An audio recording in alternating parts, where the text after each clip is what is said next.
What's going on, guys? Welcome back to the best pure evil MMA podcast of all year, because couldn't be any more proud of the regional scene at CES. All of the fighters did such an amazing job last night, and the energy's back. Going through Corona, going through everything that we've had to go through, being stuck for so long. It was my first time back at event, and at the Connecticut Convention Center, went in there and said, guys, Steve Valetti. They literally gave me my press card, which says Steve Valetti. Even came in an envelope that said Evaletti. So it just felt good to be back. We had people like Eddie George come up to me after he won his big fight. He was walking away, and I put this all on my Snapchat as well for you guys. But between him and Yuri, I tweeted out right before I got there how Yuri was going to be the next big thing. Sorry if the music was so loud. But CES 67 was also chaos. Non-stop chaos. And not the good kind of chaos. I made a lot of amazing connections. I got this shirt and a pre-rolled CBD last night from, let's see what this guy's name was. Really, really nice guy. What is it here? Planet Hank. So shout out to Planet Hank. He gave me a rolled up CBD, which I got right here. I'm gonna light it up and try it out, because I've never actually smoked CBD before. You know, I like smoking my weed. Got a half ounce over there, and you know, it's just one of my favorite things. And now that the times are changing, it's actually wild to look at and see, you know, grandmothers legally taking it. And so shout out to my boy right here, because this shirt is actually really comfortable. It goes good with the media jacket. So shout out to Planet Hank and his pre-roll. We got the scan here, and I'll give his link down below. But guys, 2022. Let's give it up for the year 2022, because it's breaking a lot of boundaries. We're seeing a lot of new faces. We're seeing a new side of mixed martial arts. There's an energy. There's more personality, especially at these regional shows, guys. I keep telling you, you know, if the UFC ever comes around, not only is it an expensive ticket, but at the same time, I'd rather go to a regional show. And here's why. Because when you go to a regional show, you get to meet people over the years. And I've seen so many people on the come up. And last night, I mean, you know, Nick Newell, I've seen Justin Sumner, I've seen William Knight, I've seen Andre Ewell, Valentina Shevchenko, Kobe Covington, Curtis Blades I interviewed years ago as well. Shout out to Cage Side Submissions and my boy Steve, who now works for A2D. Quick shout out to him, and a cheers to everybody, because this year finally feels alive. It was great being back in that event, but there was a downside to it all. So CES versus UFC Columbus is coming at you on this episode of Pure Evil MMA. I want to give a shout out to everyone. We went from 3.05 to 3.15 subscribers here on YouTube. And as you know, I'm listed at the top 40 podcasters in mixed martial arts. So coming back on the YouTube scene, I couldn't be happier, because it just says that men are getting better looking with the age. No. But you guys deserve something different, and I'm back to give you that, because I did not feel like myself when I was not with you guys. So, moment of silence to that right there. And a moment of silence for everyone who suffered at CES 67, as they had objects thrown at them at the post-main event. Now we're going to get into all that. Make sure to follow me on Twitter at evil_echo. That's EVIL_ECCO. And obviously iTunes, Stitcher, Spotify, you name it, we're there. And it's our year, guys. So let's head into it.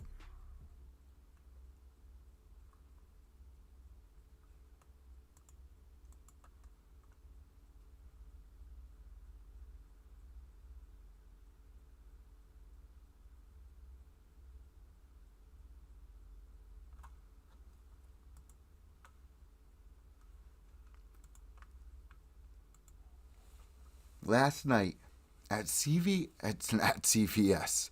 You wouldn't want to see this at CVS, to be honest with you guys. But last night at CES 67, my first time back, it was a mob lynch. Everyone was going crazy. And I'm talking about like something I've never seen before. So after the main event where we saw Billy Goff, who moved to 7-2 after beating Justin Supner, who's actually been here at the Pure Evil MMA studio. Amazing fight too. Justin came out first round, absolutely annihilated Billy Goff. You can watch the replays on my Snapchat. But then after that, and here's what's messed up, guys. Here's something that you guys may never see because you're sitting at home and you're watching the fights. Sorry about that. So what promotions usually do is they'll get a big name, somebody like a John Gotti, somebody who really doesn't have a professional career, but they're trying to get a name off of somebody like, a post UFC fighter that is that fell on hard times, and he's going to be fighting for this regional promotion to get his name back up in there. Well, at CES 67, the one who sold the most tickets was in ever broadcasted to anybody.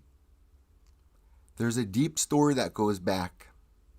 It was Ron Marshall, who was 1-3 at the time. And then you had Marcos Papas. Now, keep in mind, these are older guys. Let me see if I can bring you to Tapology here, because I'm sure you guys would actually like to see that. So let's do that for you guys here, instead of showing you lynch mobs. And if you're listening to the podcast on iTunes or Spotify, which we've been getting a lot of views on Spotify lately, make sure to go over to YouTube and you can find out whenever Pure Evil MMA is going live, because as a gonzo journalist, I have such a hard time making plans. But, these fighters inspire me. And last night, this was kind of messed up. We had Ron Marshall, after the main event, go up against Marcos Papas. All right? Now, let's take a look at Marcos Papas. He was 0-0 going in here as a pro fighter. All right? Speedy Marcos Papas. Everyone was wearing his shirt, fighting out of my hometown of New Haven, Connecticut. And I believe he was just getting out of jail or getting out of the service. I mean, those are two wildly different things, I know. But he's the one behind the scenes that sold the most tickets on the entire card. Now, the fight was called off very early on. Very, very early on. It was a key TKO KO corner stoppage at 3 minutes and 24 seconds of round number 1. Now, Marcos was actually doing pretty good opening up in the round, and then he just got cracked, and you could tell in a fighter's eyes when they're not there anymore. And let me take a look at how old he is here, because it being a post-slim, of course, the fighters are going to be upset. So this is kind of crazy. It doesn't have an age, but I believe he was about 40 or in his late 40s. His opponent being, let's check his opponent's age out, because he actually looked pretty old himself, but also has 4 fights on his record as of now. Ron Marshall, let's see, 1987. Man, he's 2 years older than me. So in a way, how is that fair? The guy's 35 years old. Now he's on a 1-fight win streak, but he was 1-3 coming into this fight. I mean, he sold all these tickets and hyped this card up. You guys don't understand how frustrating that could be. Sitting there cage side at an event, and now CES, if there's one thing I can nag at, it's that CES has recently put us further back. CES has recently put us further back than normal. So it's very hard, it's very difficult to see. Imagine being a judge and trying to give out live information, trying to see every move, trying to give you the best. A journalist has to be right up in the action to be there for you to promote what's going on. Because when an event happens, these guys work so hard. We need to be up there and witness the art. It's like seeing a beautiful masterpiece from 30 yards away, and I'm not sure if CES is aware of the art of MMA. And here's my reason. I feel like a lot of the media members out there, I can name a couple of them, I shout them out all the time, that are amazing. Like Nolan King, James Lynch, there's a number of them. But there's some of these guys that do it that really have no life. They want to be friends with the fighters. They figure out a way to get in contact with them because they're going to all these regional events. They made a Facebook page and they were taught how to podcast by somebody. And I'm talking about one person right here, which goes back 4 years, Stephen Domenico. I saw last night. And if you guys don't know the drama with me and Stephen Domenico, the guy is such a crybaby, looking for drama, wants to be friends with all the fighters, but has no background in journalism. Now my house is being robbed. Away! Away! You stop to see! You stop to see! You sedire! You sedire! No! Oh! Sedire! No! Sedire! No! Sedire! Now you stop to see! You stop to see! Fucking animals, like a fucking zoo. They're going nuts again! Shut up! Oh, Madonna me. Guys, only on live shows. I swear to you, only on live shows. Not fair to you guys. Not fair to you guys to be dealing with that shit right there, but comes with the content. Now, last night I ran into somebody who I actually helped bring up in the MMA world. To me, being a journalist, there's an art, there's a passion behind it. There's a lot of fake people in that world. You can see it in the YouTube world. You could see it in the YouTube world, on Instagram, on Facebook, making themselves to be like somebody, almost, making funny tweets or doing these god-awful interviews that sound like the same old cookie cutter. They have no presence to them. They act completely fake. They don't give you the best of the best. They're doing it for themselves. They're not doing it for the meaning of life and trying to highlight the beauty of every single event that they attend. They're doing it to become friends with these regional fighters. They throw tantrums if one of the regional fighters isn't treating them well or said something over social media. And this is coming from a media member whose job is to, how can I get as many clicks as I can? Well, I can cause some drama. I can make some drama. I can make a couple of memes that might make people laugh after seeing somebody get knocked out brutally. Even last night, the lynch mob. I mean, people are just crazy. I even took footage of the lynch mob that I posted up on Twitter. But that's what people want, right? They want the drama. They want this and that. But when you see them face to face, when you see them person to person, they can't handle it. They don't know what to do. They panic and they walk away. And it's really funny because so here's what happened. I ran into Stephen Domenico. I was walking along the side to catch a couple of the fighters that are walking out.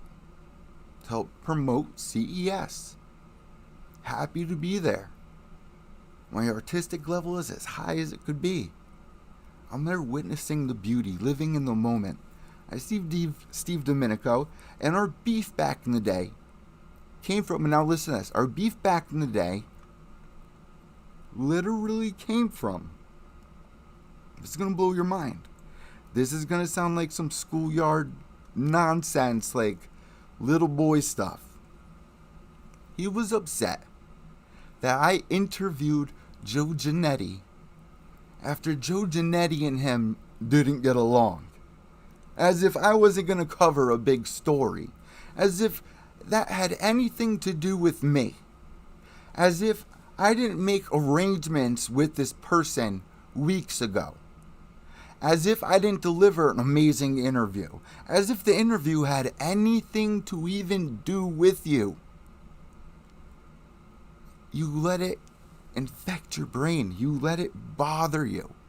And then you tried to go online and call me names and try to set up, check this out, to raise himself, his own clout. Instead of just meeting me like I asked for, he wanted to set up all this shit. I said, you know what? Fine. Let's do that. We can do that. I'm not doing that for free. I'm going to need to get trained. And then whatever money we make, we can give it to charity. But I don't have money for this. I'm doing this out of my passion, out of the love of my heart. To highlight the beauty in these years. And now I'm dealing with a group of people, a group of media members from the same area. And it's so comedic to see because everybody says it. And then when you see it in person, you're like, wow. These are children. Guys, it's not about you.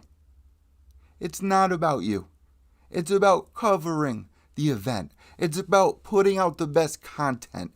It's about reaching inside of a fighter's mind to make him relatable when he's struggling in his career, where he's given up everything. He sacrificed holidays, or she sacrificed her child having to pay for daycare for longer instead of being there. These are people that are suffering brain damage. And they're not getting promoted the way they should be getting promoted. And you're out here posting memes and trying to get clout and thinking you're funny. Bro, this is not funny. This is serious. This isn't, oh, let's do this out on social media, we'll get a bunch of likes. No, when you see me in person, let's settle it right there. You don't need people around. This isn't a fucking circus. This is real fucking life. This is real fucking life. You don't do that. And then when you see that person face to face and you make eye contact and you walk over to them and you say, come here, and you make them step aside, and you, being the better man, says, listen, that was 4 years ago. I want to do an interview with you to show people, now that we're mature, especially. I mean, me hoping that he would be mature and that he grew as a journalist. And I said, I want to do an interview talking about how silly some drama in mixed martial arts is. And he goes, bro, I haven't watched your stuff in 4 years. I don't care if I ever see you ever again. And I went, wait, whoa. Weren't you calling me out for a fight? And he said, yeah, I was calling you out for a fight. I said, I'll fight you right now, right here. And what does he do? What do you think he did? When we were face to face, a keyboard warrior, even one that makes fun of fighters. When you see them face to face, they have nothing to say. They walk away. And you know what I did when he walked away? I sat there just like this. I waited for him to get 20 feet away and looked back over nervous, shaking his pants. And he did just that. And I was right here looking at him. And I went like this. Come here. He wouldn't come here. So I walked up to him. He said, what are you, media here? You haven't seen me at other events? I said, no, I haven't. But I'm here now. And I'm trying to put water under the bridge. Or we can fight. And what does he do? Slithers away. Slithers away. Now, after the event, what do? I come down the escalator. I see him sitting there with his new friend. Because remember, some journalists aren't in it for the art, for the passion, to highlight the beauty. Some fighters are in it because they're lonely. They're old. They have nothing to offer. Their questions aren't deep. They're always recycled. Now, I get to the bottom of the escalator, and I see Stephen Domenico right there. It was somebody that he just did an interview with. Now, there's a difference between being a jerk and sending out memes and, working really hard at that. Because for some people, it makes them feel alive. Make you feel alive to bully, then make you feel alive to talk shit about fighters, but then see them in real life, have nothing to say, and make a facade over it. Because remember, it's internet reality. It isn't reality. It's not the city life. It's not New Haven, Connecticut. It's not that, bro. It's not that, bro. Apparently, you're also a fan of written productions like the WWE then. Because when you see somebody face to face and you have a beef over it, you talk about that. You discuss that. Like a man. And what did you do? You fucking quit. You threw in your towel. Now, according to the fans there, when you throw in the towel, you get the lynch mob. You get the lynch mob. I don't care about people being there. I don't care about raising money for charity. If you're talking shit about somebody and you see them face to face, you don't run away. You don't make a fool of yourself. You see right through you. You could see right through you. I've seen this all before. We've seen this act all before.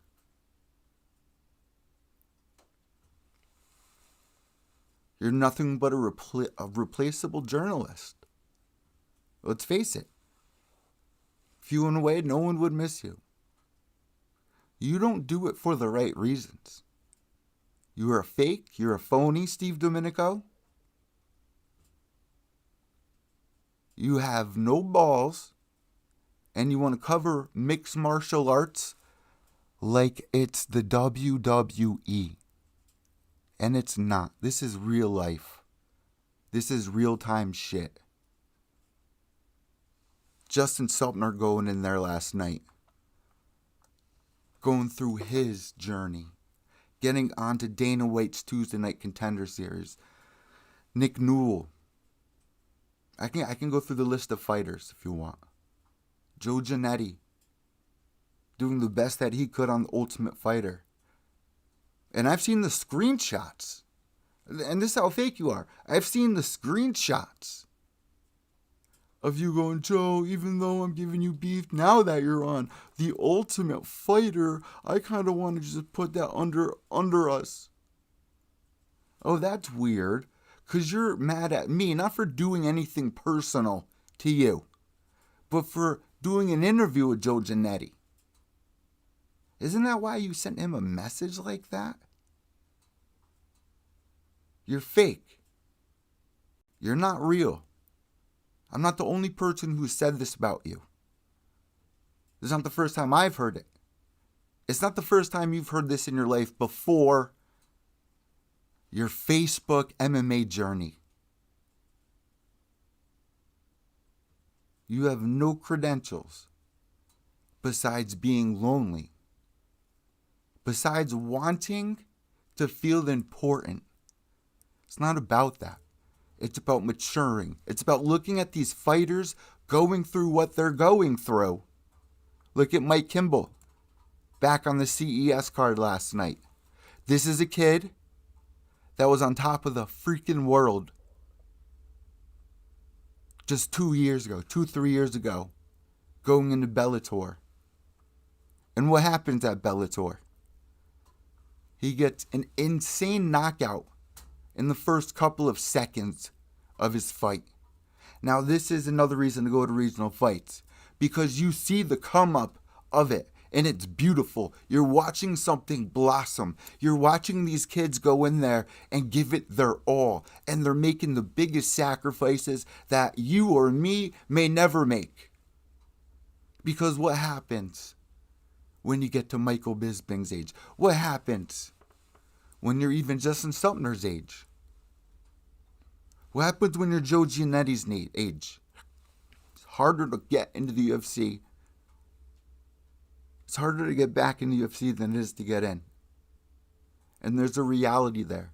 After each loss, we watch these fighters from fight to fight, from bout to bout, 13 fights in a card sometimes. And if you follow their journey, look at Ian Heinisch going to jail, turning his life around after he was on the run from the law. Are you learning anything from this? Or do you just think this is a joke? Because if it's a joke for you, then have fun. If that makes you happy, it doesn't bother me, bro. But be fucking real, dude. If you're in the business of talking shit, get ready to throw it. Not over the keyboard, but face to face. And you do not slither away 3 fucking times. You just don't do it. Between seeing that and then seeing the crowd last night. Now, for promotions out there, you know, you see it a lot in regional promotions. I was just talking about this.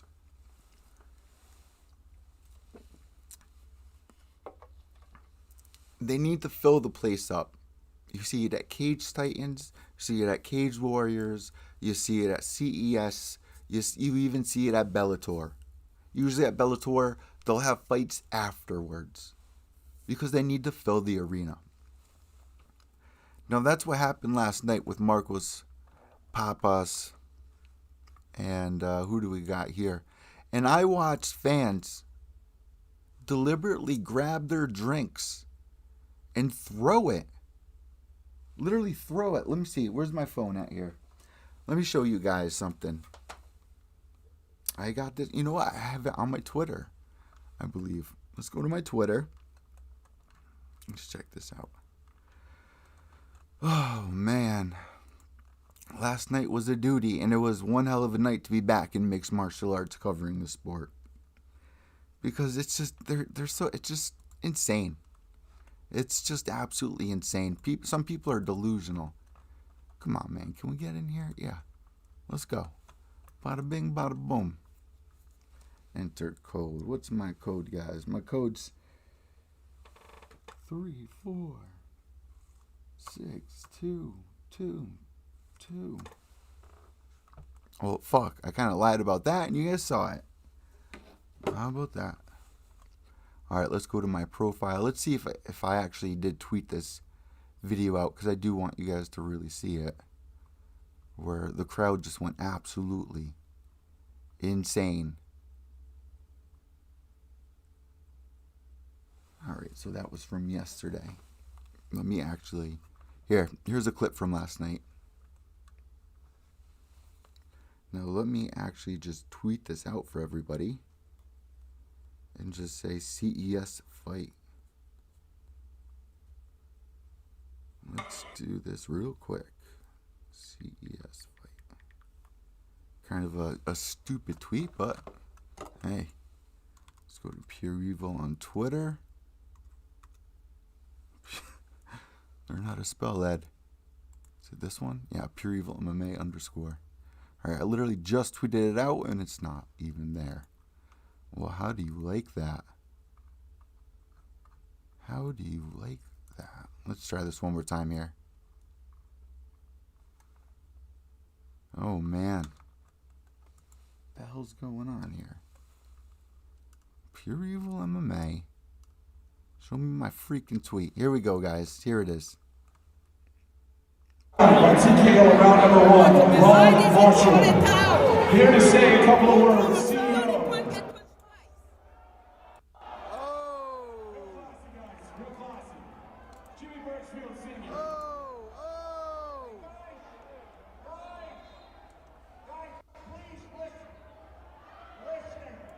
So what you're hearing right now, I was just able to capture after, I believe it was like 16 drinks were being thrown after the towel was thrown in there. Now, in just a second, if you're watching here on the video cast at youtube.com/pureevilmma, you're going to see a couple drinks flying here.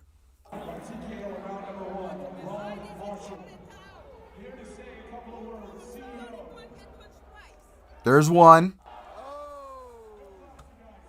Now, these beers, guys, are like $8, $9. So you really got to be committed. You got to really be upset about this, right? There's another one. Now you have, oh, and there's the third one, which looks like somebody brought a bottle of milk straight up to CES waiting for this moment. So for anyone, like, this is definitely why they don't sell glass anymore. I just wish I saw like a chicken wing or something fly in there, because I remember going to a CES event at the Twin Rivers Casino, and I felt disgusted because as I was walking in, I was thinking, man, these fighters have cut weight all night. Their nerves are bugging them out. And now all they're smelling is KFC. That's just kind of disgusting. And then you have these people booing you. And then you have it covered all over you. Now, this was the very last event that sold all the tickets. So let me rewind just a little bit here, because this is crazy. 1, 2, oh, look at that.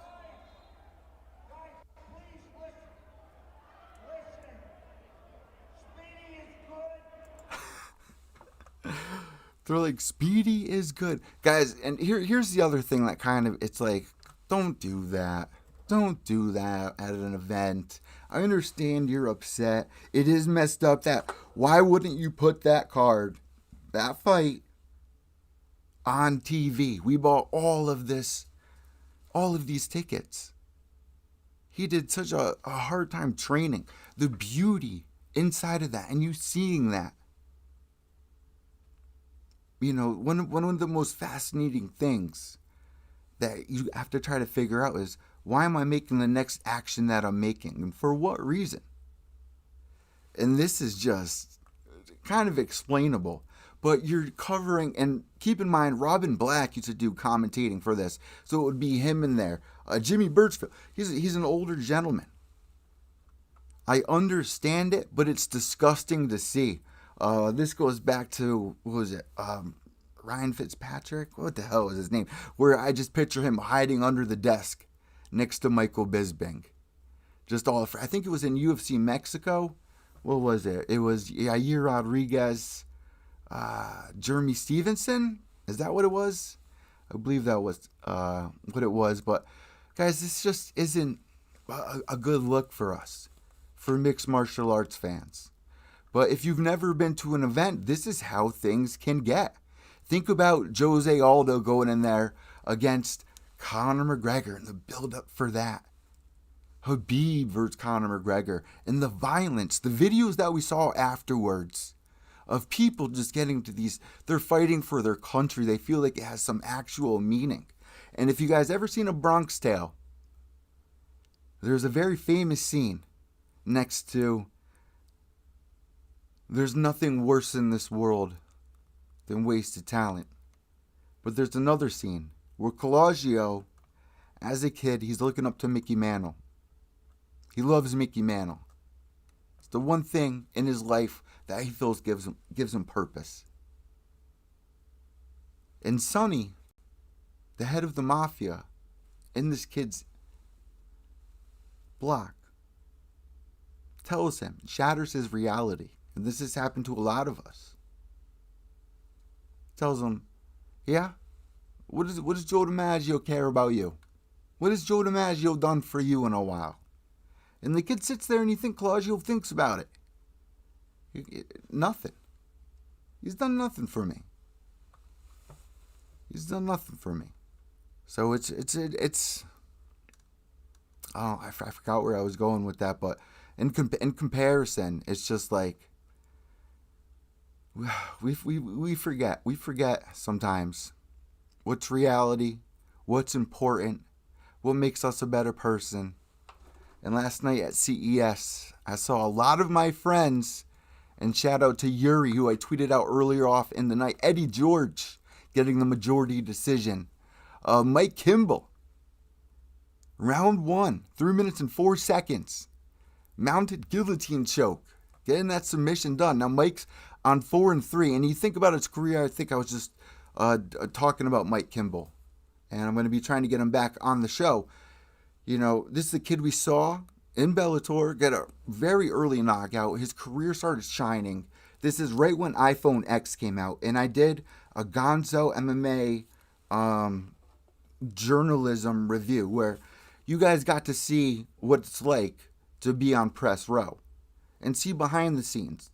Now, as I'm walking in there, they're playing Suicide Boys, they're playing Little Peep. They're like, I was like, this is insane.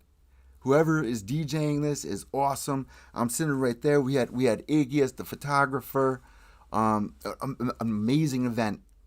Ammo Fight League. Shout out to Bill Vigil. Now, I'm sitting there. I look behind me. There's Mike Kimball coming off the biggest win of his life. And I literally saw his iPhone X, brand new iPhone X, getting blown up with tweets. He was going to be the next big thing. These careers are so important. Every fight is so important. Every win, every loss is so important. And it's about learning from your losses. That's what this MMA journalism is. Everything's not a joke. This isn't a cartoon. There's such a deeper meaning that us as journalists are trying to make. Look at Cain Velasquez. Look at Cain Velasquez. Somebody molested his daughter or his 4-year-old son. This isn't just a fight game. You do something real and I find you, it's done. It's done. And for Steven Domenico, bro, you're nothing but a fucking bitch. You're nothing but. And if you see me again, do something, please. I'm sick of this internet nonsense. And it's something that we promote, this and that, but it's just nonsense, guys. It's just nonsense. And there's a lot of these fake cookie cutter journalists out there. Be smart about who you pick, about who you follow, what their intentions are, what they've been through, what they're learning, what they're teaching you. So, let's move on here.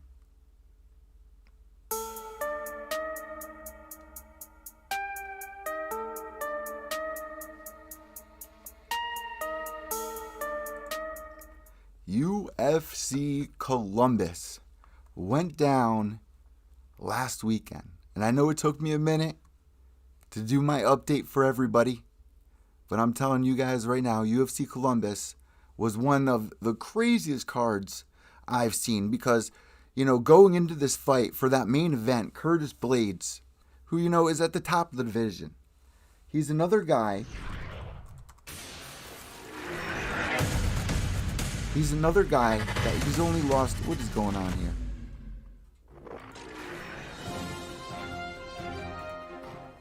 What the hell just happened there? I'm sorry about that for everybody. Here, let's get into it.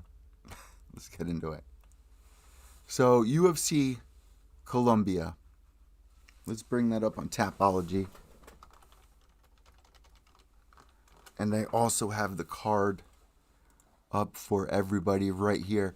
Curtis Blades going up against Chris Daukaus. Now, coming into this, Curtis Blades, he's only lost to, what, Francis Ngannou. I mean, the best of the best. I interviewed this guy about 6 years ago when he just got into the UFC, and he first originally lost to Francis Ngannou. Now, seeing that second fight, absolutely heartbreaking, which was something I was about to bring up before. When you're sitting there cage side, right? You're sitting there cage side, and you're seeing the family members, the brothers, the sisters, and everybody that's there to support, like, their loved ones. It's just so sad. When they're covering up their eyes, they start crying, and man, it's just, the reality of this is, it's just too much, which I wish you guys would understand. Curtis Blades has put it in his sweat and his tears, and at that moment when he lost to Francis, he thought his career was over. Now, as I watched Chris's latest UFC fights coming back from the last couple of years, UFC Columbus, I was like, wow, this guy is a powerhouse. He literally stands in there and bangs it, and his accuracy is really something else. Something that you really got to put to the side and say, the second that he lands, lights out. Lights are absolutely out for Chris Daukaus. But the way he was ranked, I think he was ranked number 8. And he's going up against Curtis Blades, who really should be, up for the next title. You had Stipe there waiting to see who was going to win. This was a very, very bad pick for Chris Daukaus's manager, because thinking that he could take on Curtis Blades, his last couple of fights, man, they were brutal. He caught guys, as soon as they got clipped, they were in slow motion. Literally, they were in slow motion. He was on a, let's see here, 1, 2, 3, 4, 5-fight win streak. 5-fight win streak. Last time he lost was in 2019. And a lot of his fights have gone to the second round, let alone the first. Beating up Parker Porter, round 1, 4 minutes to 28 seconds, via punches and knees, KO. Beating Rodrigo Nascimento. What the hell is that? 45 seconds of round 1. Olenek. Oleski Olenek. Beating him. That's such a huge... Because people wanted to see what could he do on the ground. What was he capable of?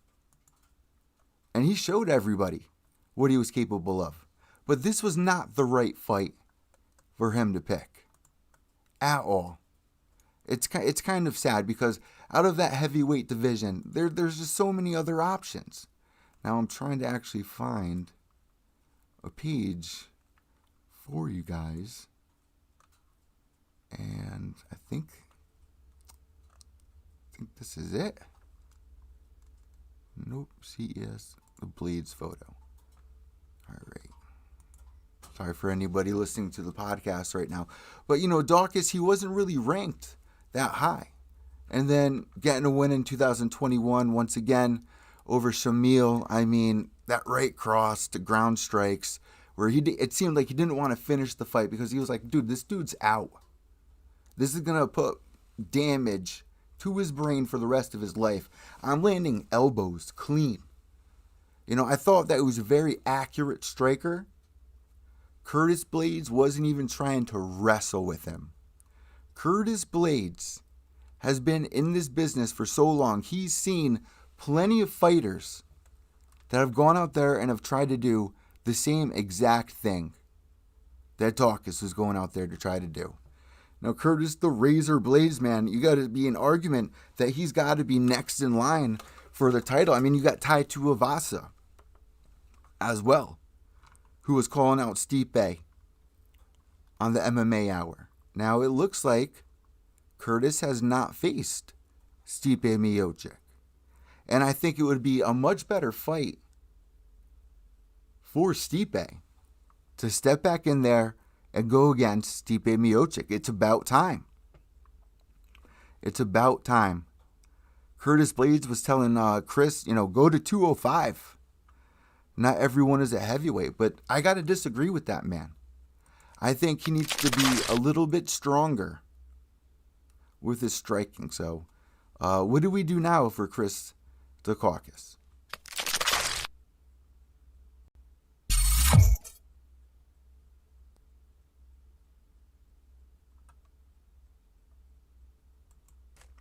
So Chris Dukakis, man, I mean that's a pretty big jump, going in there facing Curtis Blades. So I want to know from you guys, who do you think Chris should take next? Because that was a pretty brutal knockout, if you ask me. Now for Curtis Blades, on the other hand, this man has been working. He's now on a 2-fight win streak. His last loss was to Derek Lewis. So it's like, should he fight Tai Tuivasa? Because Tai Tuivasa is interested in Stipe, and we all know why. And if you don't know why, I'll tell you. Because Stipe is only stepping in there when he wants a title fight. Time is moving. This is the cycle. This is what happens, especially at the heavyweight division. And look at the heavyweight division now compared to the heavyweight division 7 years ago, 8 years ago. It's the same faces. We had, Roy Nelson in there. I mean, I don't want to have to go through everybody. Just the same faces. The same exact faces. Then we saw Derek Lewis come up. We saw Francis Ngannou come up. We saw Tai Tuivasa kind of shine. And then he even went on I think a 3-fight losing streak. And look where he is now. I think a fight with Stipe would be a great fight. Would it be a smarter fight for him over fighting Curtis Blades, though? Now, I know, but Curtis Blades is a wrestler. Now, my former co-host, James McSweeney, who was on season 10 of The Ultimate Fighter, in their fight before Tai Tuivasa got signed to the UFC, he was bringing him down to the mat, seeing what he could do there. So I actually think that that would be a great fight. But Curtis Blades versus Stipe, Tai Tuivasa versus Stipe, let me know what you guys think about that. And let's see some other fights on this card, because this really was a great card for everybody. And if I had to really rate it, I mean, a lot of decisions, right? I feel like there was a lot of decisions going on in this event. A lot of, for a free card though, the way that this year's been going, we've been spoiled, right? We've been nothing but spoiled this entire year. So you can't really complain there. But Brian Barberina, Matt Brown, that was an amazing fight. You can't complain with that one, except Matt Brown losing via split decision. Obviously not a good thing, because hometown fight going against Bam Bam, who I do believe won the fight. But Matt Brown, he brought it, man. He brought it. Kai Kara France beating Askar Askarov via decision. Now, I believe, and correct me if I'm wrong, but that's the fight, and please correct me if I'm wrong, that's the fight where one judge scored it 30-27 for Kai Kara France. Or am I mixing this up with one of the fights last night? But before that, Neil Magny getting back in there and really showing everybody. Max Griffin, he was on a couple fight win streak. Let's see, what do I got down here? Magny versus Max Griffin on a 3-fight win streak. Magny, he's always win-loss. Client 18-9. But Max going into this, man, he's such a warrior. And every time he shows up in the octagon, he gives more and more, shows more and more. He's got a lot more to him. But once again, and I'll say this for anyone who plays the UFC video games, these are the fights when you're trying to get a contract and they send you out a guy like, Nate Diaz is a possible opponent for you next. Damian Maia is a possible opponent for you next. Are you ready for their style? And, with Neil Magny, man, especially with that third round, bro, he literally literally pile drived Max Griffin, which was very hard for me to watch. But that's only because he's been on the show a bunch of times. I would like to interview him. I reached out to him. It's not a good feeling. They need a couple of days for sure.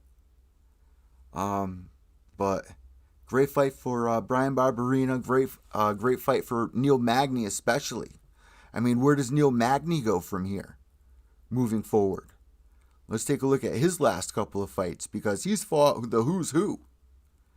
And now that he's 34 years old, win-loss.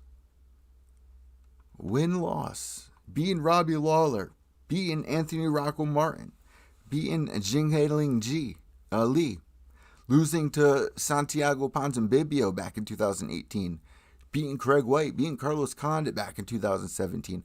Losing to RDA. Very hard fight. Losing to Lorenz Larkin, man. That's a name I miss hearing. But he has wins over Hector Lombard, Kelvin Gastelum, Eric Silva. Let's see who else. Tim Means. He's beating some of the best in the world, guys. And he's been doing this since 2010. When he was fighting for C3 fights. Then going to Rumble Time Promotions. Then the Ultimate Fighter Season 16, guys. That's when we really started to see him shine. Up until his exhibition match against Mike Ritchie. But then getting the win at UFC 157. Ronda Rousey versus Liz Carmouche.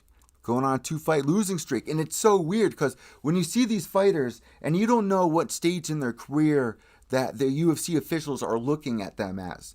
Do they have potential to grow? Could they be a future champion? And that's something I always keep in the back of my mind, because a lot of these top 5 opponents you see go on a 3-fight losing streak. Top 10s.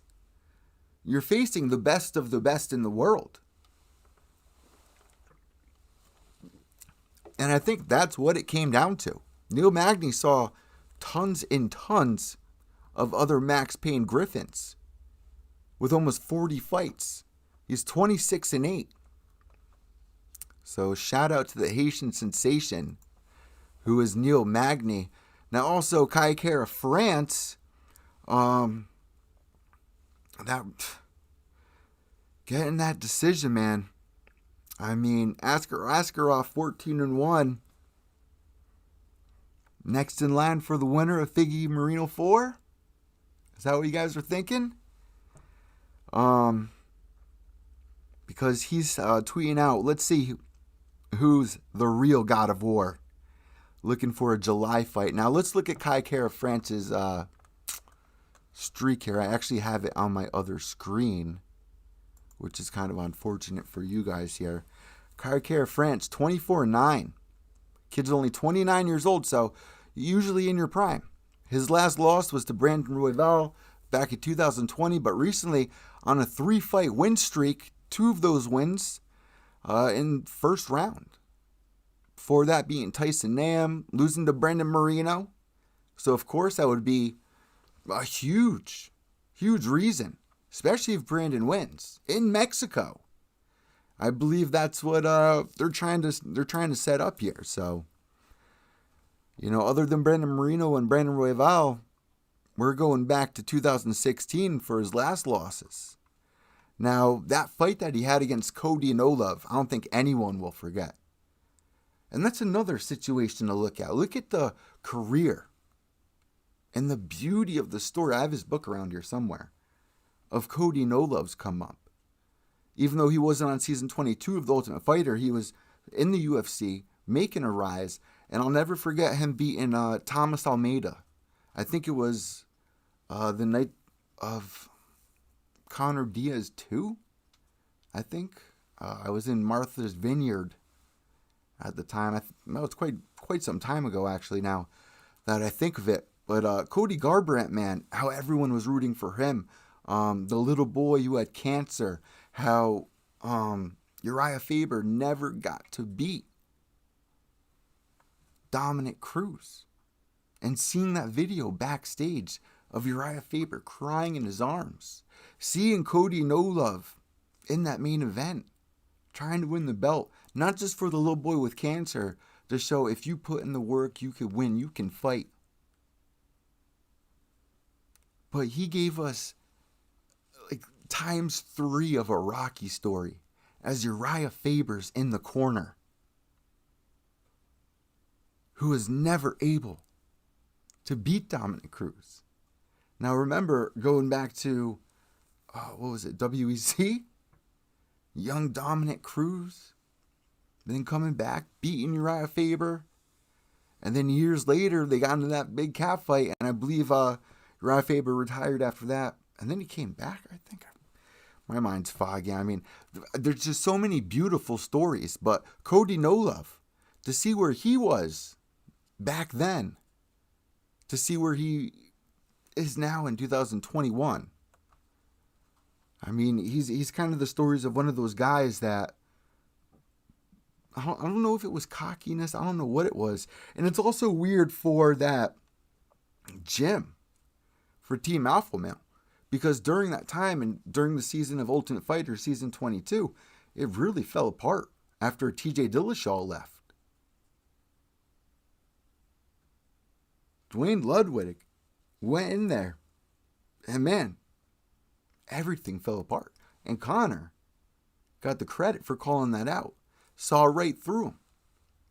Like I was just talking about before with some MMA media members. You see right through a lot of people, and it's very sad.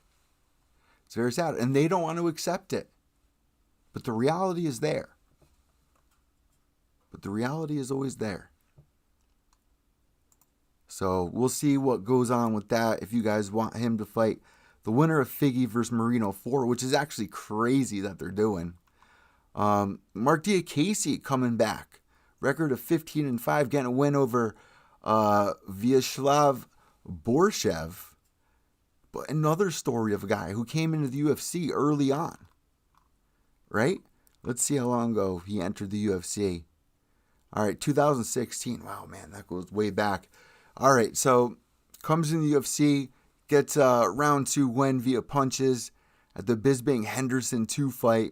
That was the Henderson retirement fight. Remember that? Went all 5 rounds, and that was a crazy fight, and Bisping ended up winning.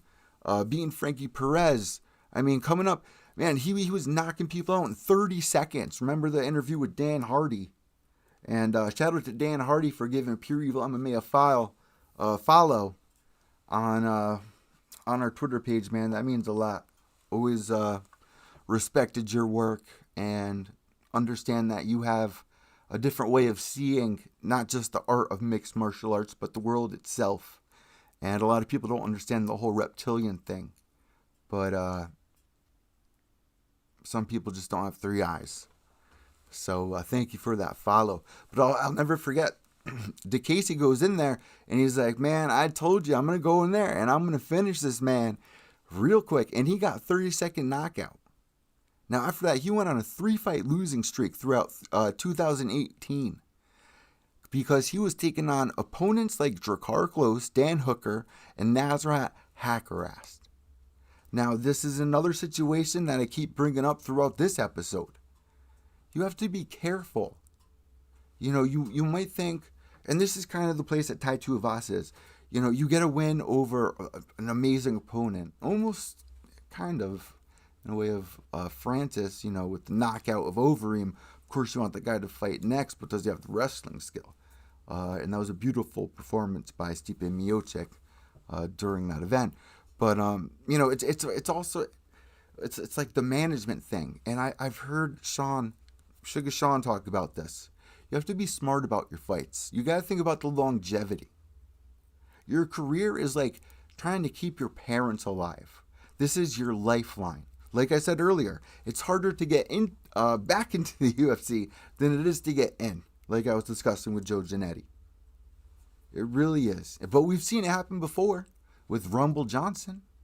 We've seen it happen before with Andrei Arlovsky. I don't want to see that happen to Mark DeCasey. Then he goes in there, he gets a win over Joe Duffy. He gets a win over Lando, which Lando was another one. Going in there against, who did he go in there against? Tony Ferguson. Went there against Tony Ferguson, put on a show, almost finished Tony Ferguson multiple times until Lando eventually lost. This was also around the time with Habib almost losing to, oh man, I can't think of this guy's name, who got into the car accident, but that's going to haunt me. I mentioned it a couple shows ago. But then he was just on a 2-fight losing streak. 2020 and 2021.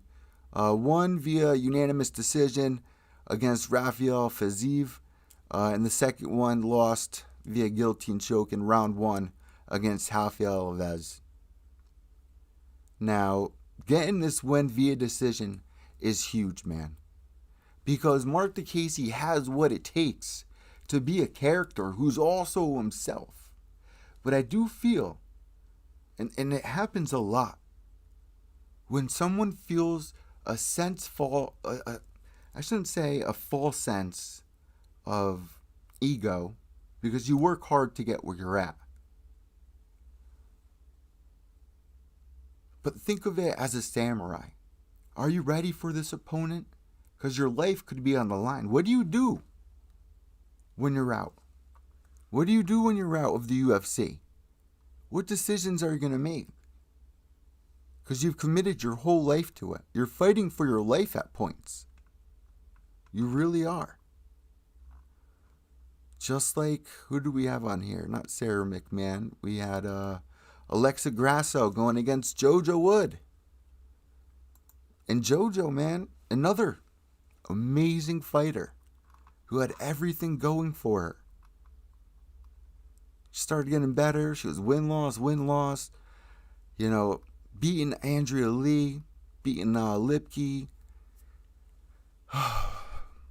getting arm bars, getting split decisions. But she hasn't won since the beginning of 2021, Poirier McGregor. And now she's on a 3-fight losing streak. She lost to Lauren Murphy, very tough opponent, via split decision in June of 2021. Lost to Talia Santos in round 1 at 4 minutes 49 seconds, and then to Alexa Grasso. Now, was Alexa Grasso the right person to pick for this fight? She was 13-3 on a 3-fight win streak. Yeah, she was going to decisions, but man, she got this rear naked choke in round 1 on JoJo, beating Karolina Kowalkiewicz. She's only lost to Felice Herrig and Tatiana Suarez, who I also believe will be the next champ. So shout out to Tatiana. But do you think it was a smart decision to go in there against Alexa Grasso, of all people? You know, you see this a lot in Columbus for, you know, UFC Columbus. Not UFC Columbus. What am I talking? You see this a lot in boxing. That's what I'm trying to say here. You see this a lot in boxing where you lose a fight, right? Let me get this off the screen for you guys. Sorry for people on the audio. Let's see. Bada bing, bada boom. What the heck is going on here? But in boxing, you lose a fight, right? And then what happens next? They match you up against some bum. You shouldn't really say a bum, but somebody that you're supposed to be able to beat. And for that opponent to also be able to make a name for themselves, because you're falling on hard times at this point. But nope, we didn't see that. We did not see that. I don't know how she thought she was going to be able to win this fight. Being on a 3-fight losing streak is something that you see in MMA, but when you see it in the UFC, it's very hard to stomach. You may ask why. Because you're going to get the yellow slip. You're going to get the yellow card. How much are you worth? What are you putting in? How good are these fights? You know, especially with the females. Right now, things have been crazy in the UFC. I don't know how to really rate this card. The main event really putting on for Curtis Blades, but you know, as much as I was rooting for Chris to get the win over Curtis, in the back of my mind, you know, this is something we always battle, right? You battle your heart and you battle your mind. Your mind's usually right. You should never put your heart on a fighter. You got to put your mind there. And you got to really look into it. Some people can get lucky. But we all should have known Curtis Blades was going to win this fight. And he didn't even try to wrestle. So let me know what you guys rated this. Let's try to play matchmaker. Where do they go from here?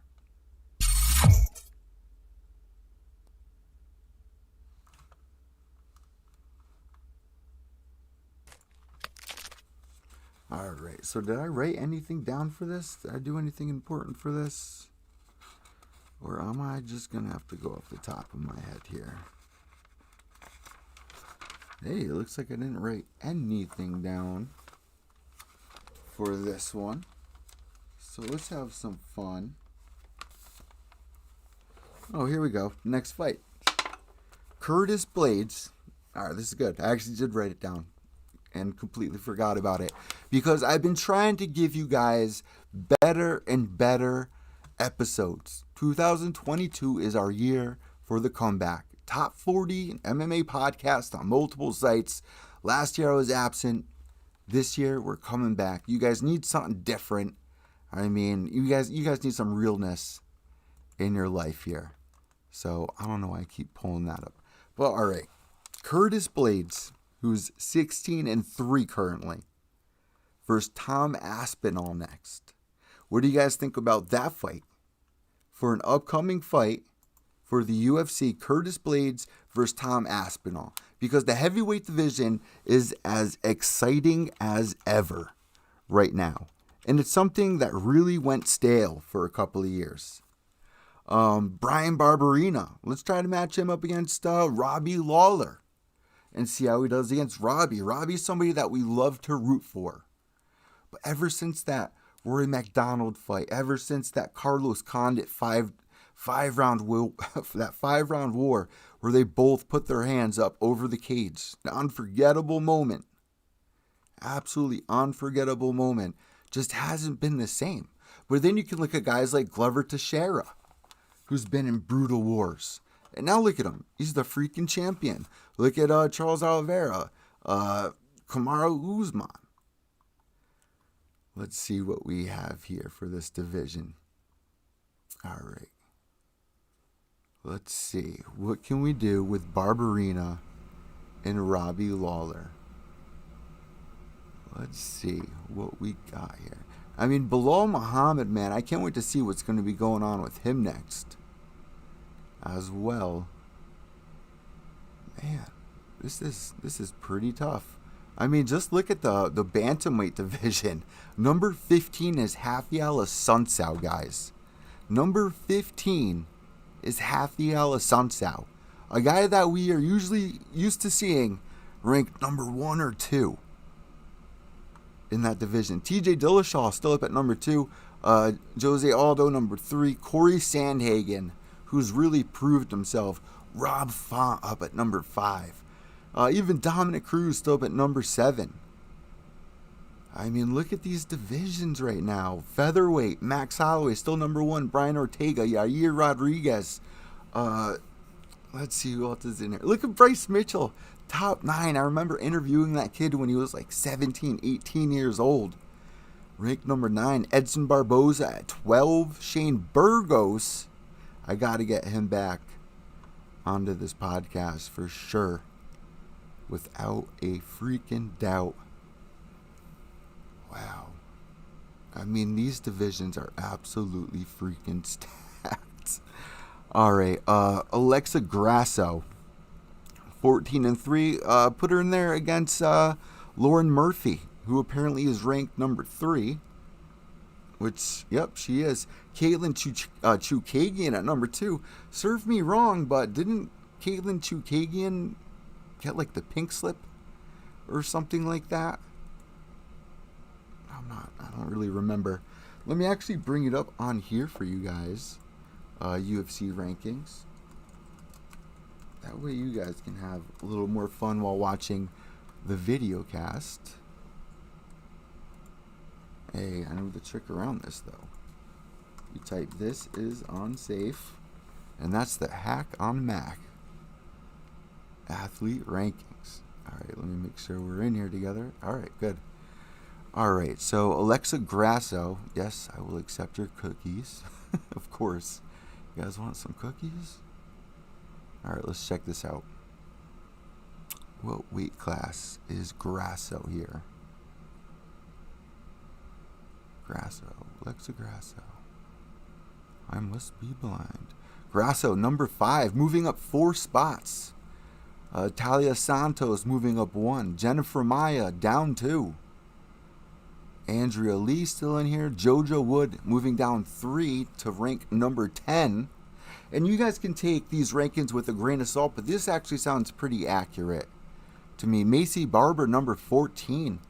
And Valentina at number 1. Who's going to be the next one to take out Valentina Shevchenko? I mean, let's take a shot for Valentina Shevchenko here because, you know, years ago, we would look at other fighters like Ronda Rousey, and we would just think they are unbeatable. Nobody is ever going to be able to get past them.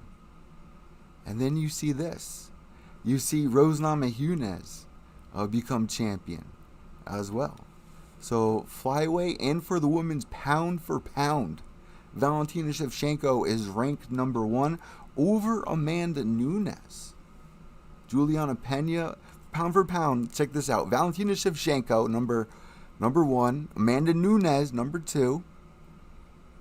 Thug Rose, number 3. Juliana Pena, number 4. Zhang Weili, number 5. Jessica Andrade. Remember her come up and how exciting that all was? Number 6. Holly Holm, number 7.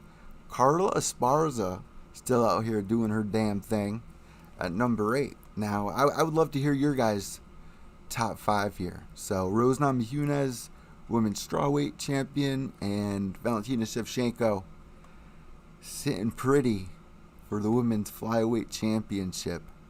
I mean, I wouldn't mind seeing Rose versus Valentina Shevchenko.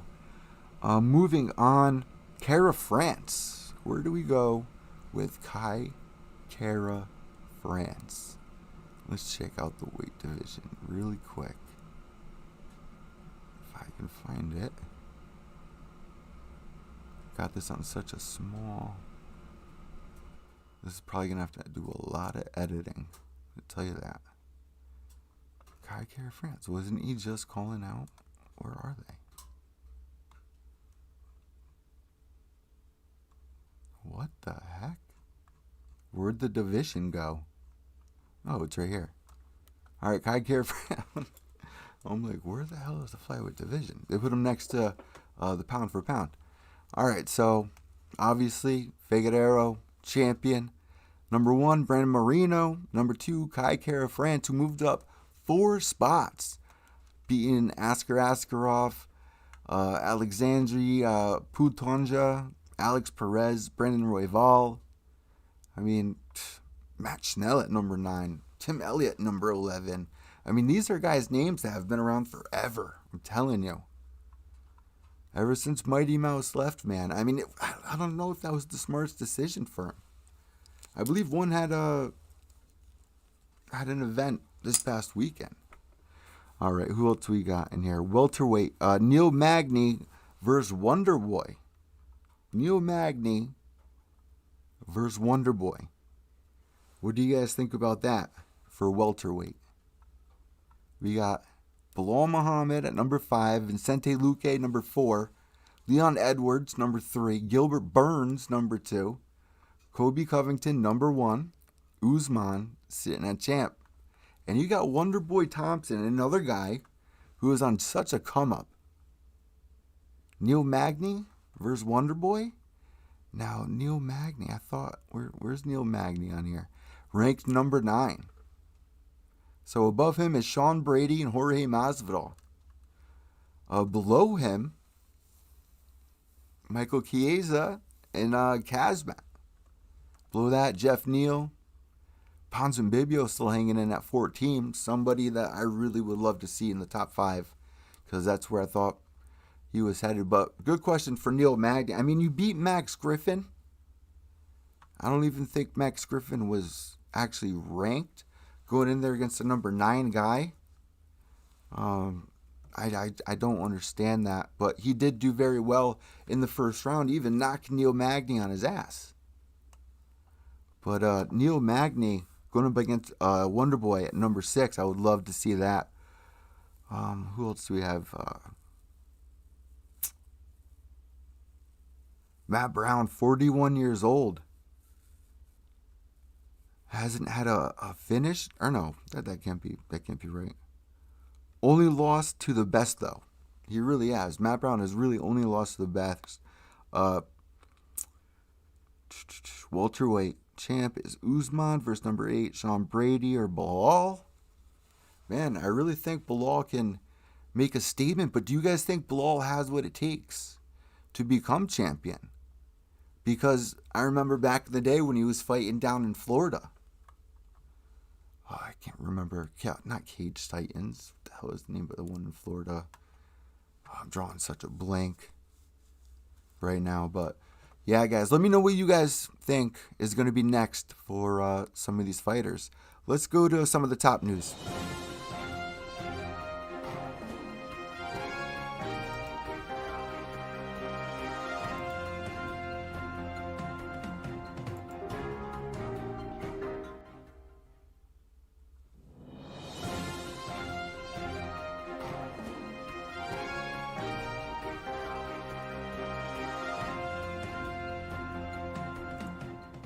Not doing too good with that. Not doing too good with that at all. So some of the craziest things that have been happening this week, I've put under my bookmarks. So let's go to bookmarks on my Twitter. Make sure to follow me on Twitter at evil_echo. That's EVIL_ECCO. Here's some highlights from last night from CES. But what else have I put in here? Okay, Nate Diaz. I would like to request to be released from the UFC, Dana White. I apologize for asking online, but you don't give me a fight ASAP, I got shit to do. And that's the truth. But you know what? I really just don't think that they would do that. You're not letting go Nate Diaz. They've been putting this is really turning into Khabib versus Tony now. Not Khabib, but Diaz going in there up against Dustin shouldn't be taking this long. You kind of got Conor McGregor out. Is Conor McGregor going to come back much stronger now? That he has an iron leg? He's turned into RoboCop? So Nate Diaz tweeting that out for everybody. And that's something that you just don't do. Some people are responding here at Jelly Main. Either he's getting released or they're about to throw Kazma his way. Nah, I don't think that would happen. Put some respect on Nate Diaz's name, Dana White. Release this man. Oof. I don't want to see him released. I want to see him treated the way he should be treated. It took years for Dana White to step up and say Nate Diaz is a number maker. What did I put here? I'm currently the only person sitting at a music festival because I'm watching and covering UFC Columbus. Different breed. Let's watch this video. Damn. Oh, that got quick. Look at that, though. Damn. Yeah, where would you rather be? Invicta? Mac Malley. If a fighter points to the ground to try to bang with 10 seconds left, and his opponent shoots for a takedown, it should be an auto 10-8 round. Pretty sure that's in the Bible. So we're giving tweet of the week to Mac Malley.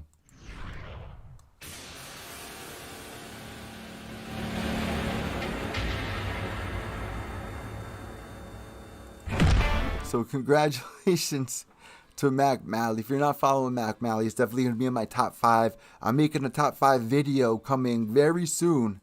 A bunch of them, actually. And one of them is going to be my top 5 people that you should be following on Twitter. Mac Malley is on my Mount Rushmore, hands down.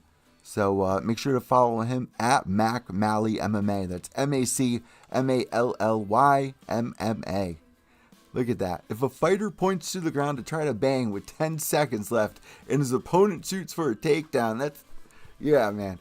It should be an auto 10-8 round. Pretty sure that's in the Bible, guy. Bro code. That's bro code right there. That's tweet of the week for Mac Malley. And he's been doing some work for MMA On Point, one of my favorite things to watch late at night. If you guys aren't following MMA On Point on not just on Twitter, but on YouTube, you're really missing out. I'd really recommend it for the newer viewers or the long time viewers where, they make some very interesting videos. And I believe they stole an idea from me because I was tweeting out all week a couple years ago, guys, this week is the week I'm coming out with the top MMA conspiracies of all time. 3 days later, MMA On Point drops the video. Let's see what they got on here. From Kelvin Gastelum. Kelvin Gastelum says he's far from done after withdrawing from UFC 273 with an undisclosed injury.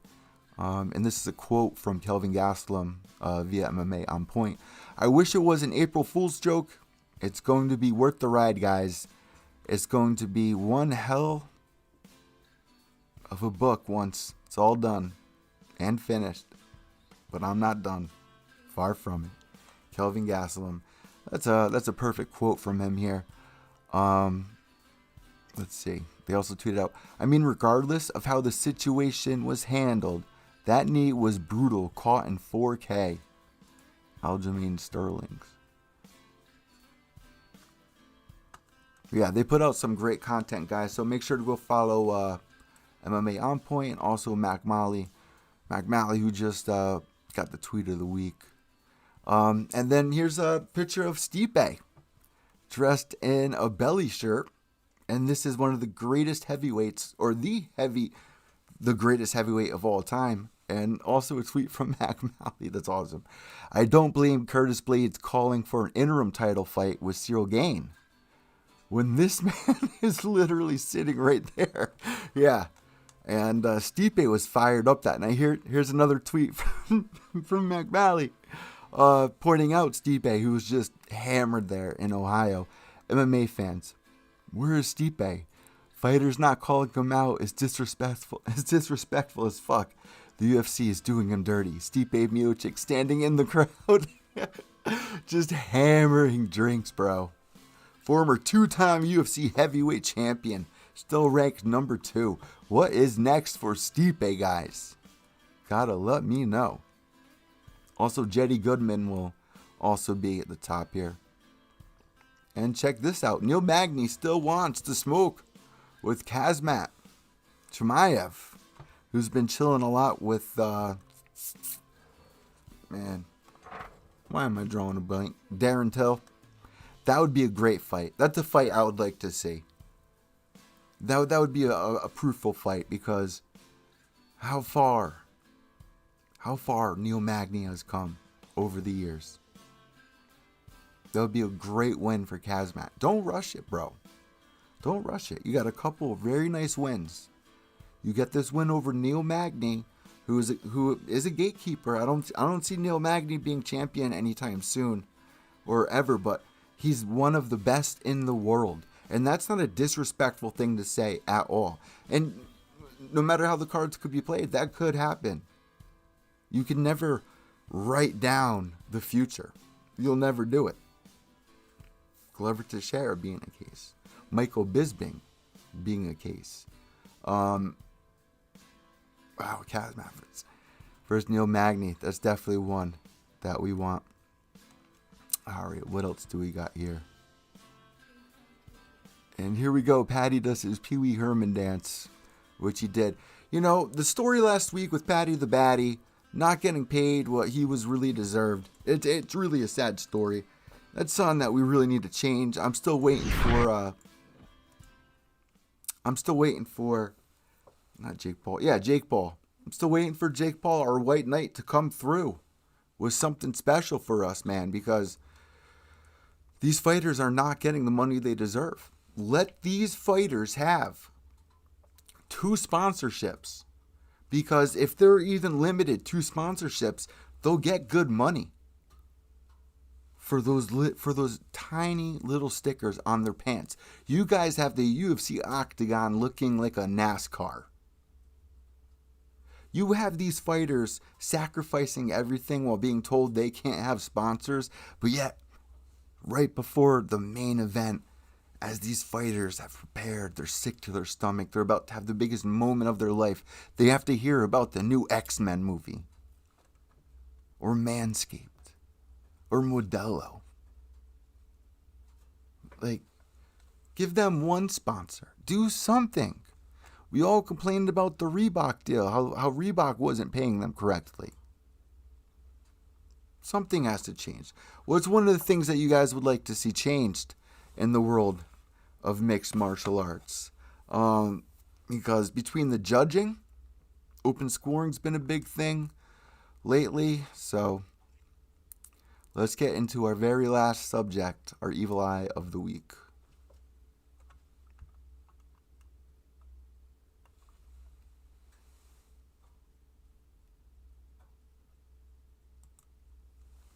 So this is cheers for another week. It's now April 2nd, 2022. This shot's for you guys. Ooh.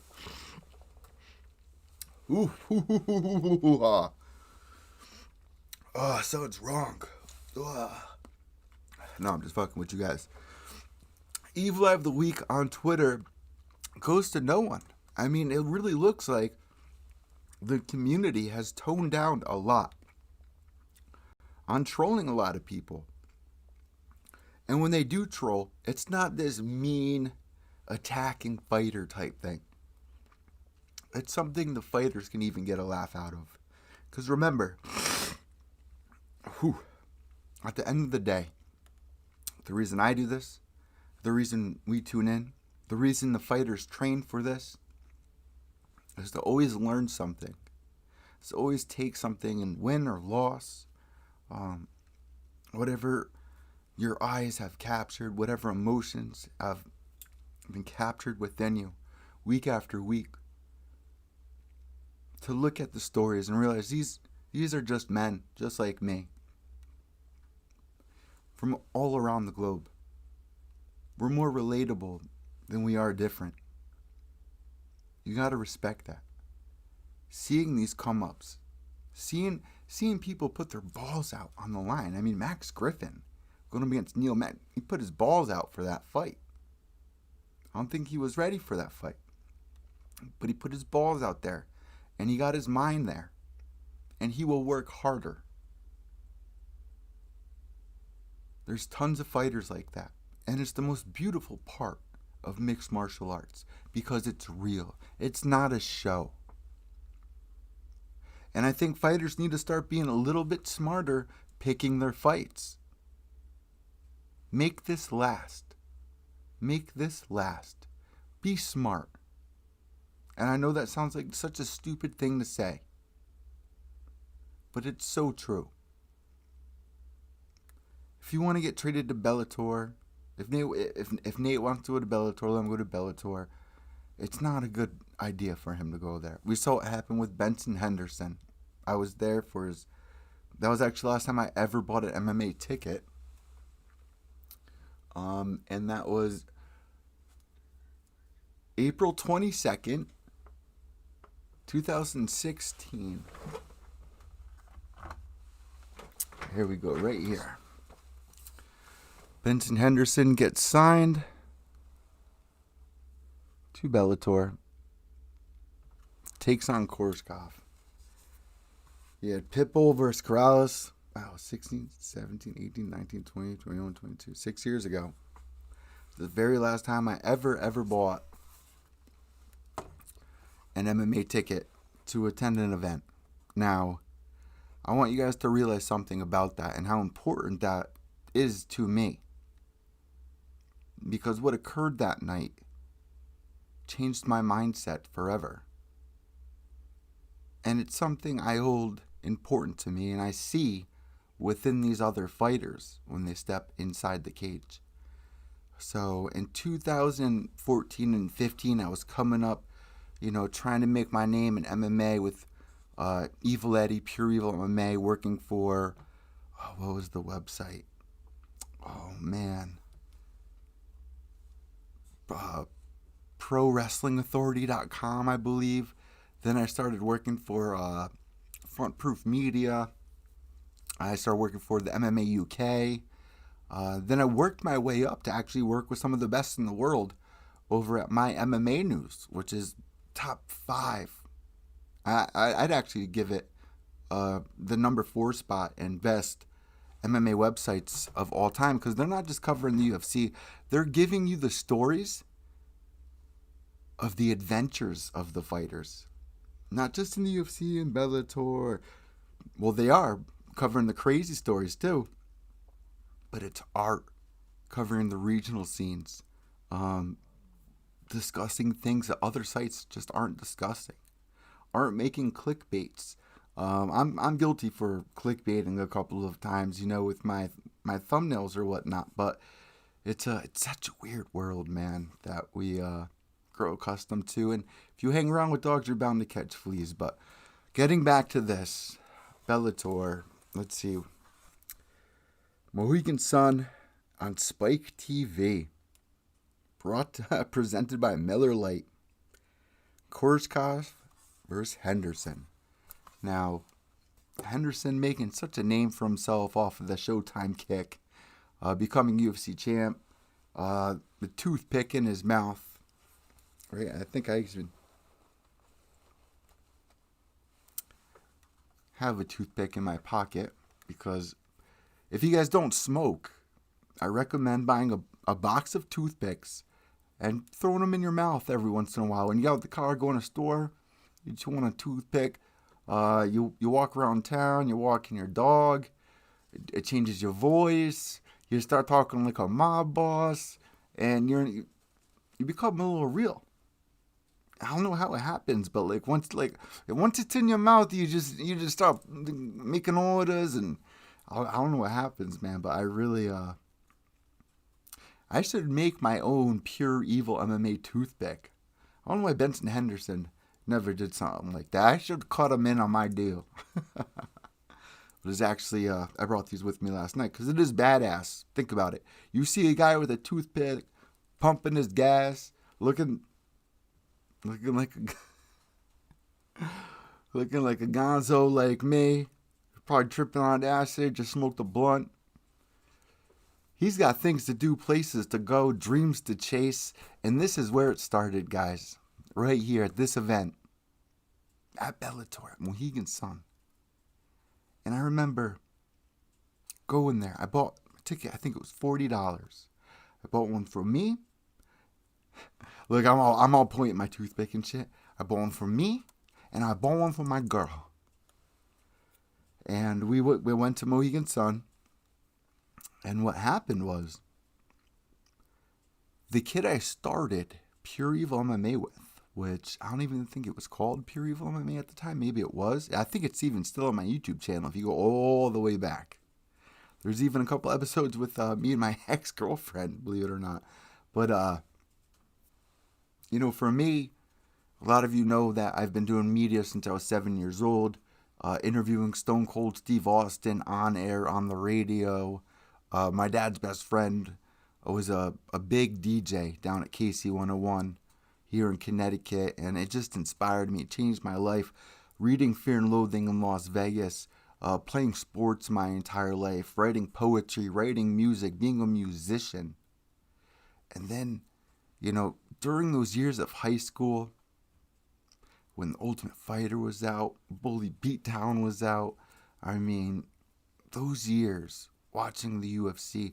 I even remember as a kid. What are you doing back there, King? I don't know if you guys can see King back there, but he's going crazy. I even remember when I was a kid and I ran out of watching all the WWF Supermanias and this and that.